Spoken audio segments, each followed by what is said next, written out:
کلا انہا تذکرہ، یہ لفظ بہت اہم ہے. تذکرہ، ذکرہ، تذکیر، فذکر بالقرآن، کیا معنی ہے اس کے؟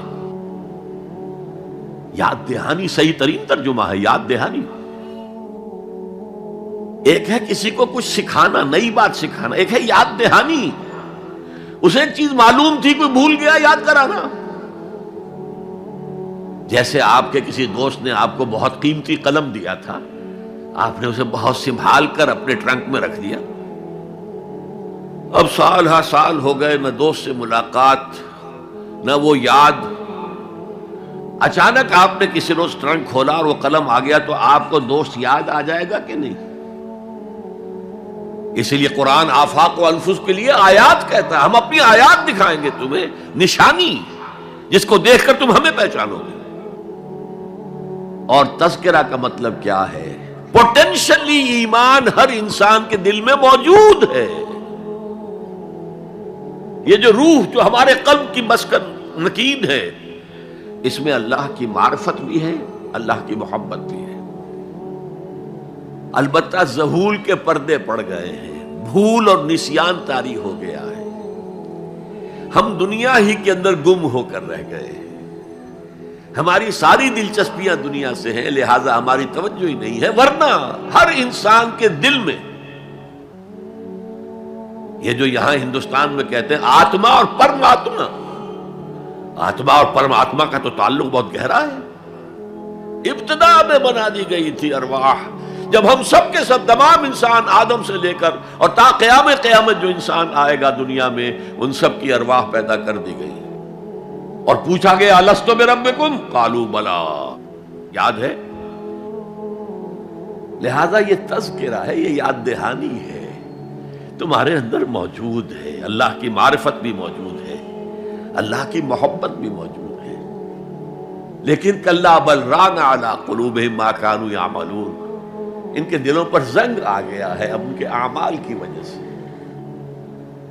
شیشہ جو ہے وہ زنگ آلود ہو گیا. حضور نے فرمایا ان هذه القلوب لتصدع كما يصدع الحديد اذا اصابه الماء، ان دلوں پر بھی زنگ آ جاتا ہے جیسے کہ لوہے کے اوپر پانی پڑتا رہے تو اس کو زنگ آ جاتا ہے. پوچھا گیا فما جلاؤها یا رسول اللہ، اے اللہ کے رسول ہماری تلواروں کو زنگ لگتا ہے، ہم پالش کرتے ہیں، سیکل کرتے ہیں، وہ پھر چمک اٹھتے ہیں. تو دل پر اگر زنگ آ جائے تو اس کا علاج کیا ہے؟ دو چیزیں فرمائی، کثرت و ذکر الموت و تلاوت القرآن. دو کام کرو کثرت سے، موت کو یاد رکھو، یہاں رہنا نہیں ہے، جانا ہے. یہ ہمارا گھر نہیں ہے، یہ ہماری منزل نہیں ہے. ہمارا اصل گھر جو حضور نے فرمایا انما الدنیا خلقت لکم وانتم خلقتم للآخرہ، یہ دنیا تمہارے لیے بنائی گئی، تم آخرت کے لیے بنائے گئے ہو. اسی لیے حضور نے فرمایا کن فی الدنیا کانک غریب عابر السبیل، دنیا میں ایسے رہو جیسے راہ چلتے مسافر ہو یا اجنبی ہو. اپنے بارے میں فرمایا مالی ولی دنیا، مجھے تمہاری دنیا سے کیا سروکار، انما مثلی کراکب استظل تحت شجرۃ ثم راح فترکها، میری مثال اس مسافر کی سی ہے جو ذرا سستانے کے لیے کسی درخت کے سائے میں بیٹھتا ہے تھوڑی دیر.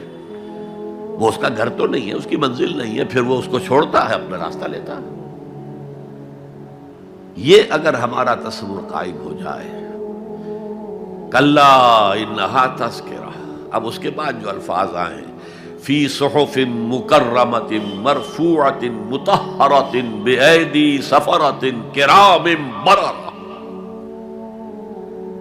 یہ جو قرآن ہے، جو تذکرہ ہے، یہ بڑے ہی انتہائی پاکیزہ صحیفوں میں ہے. فی صحف مکرمۃ، بڑے باعزت، مرفوعۃ مطہرۃ، مرفوع بلند اور انتہائی پاک. بے ایدی سفرۃ، یہ کن کے ہاتھوں میں ہے؟ لکھنے والے وہ فرشتے.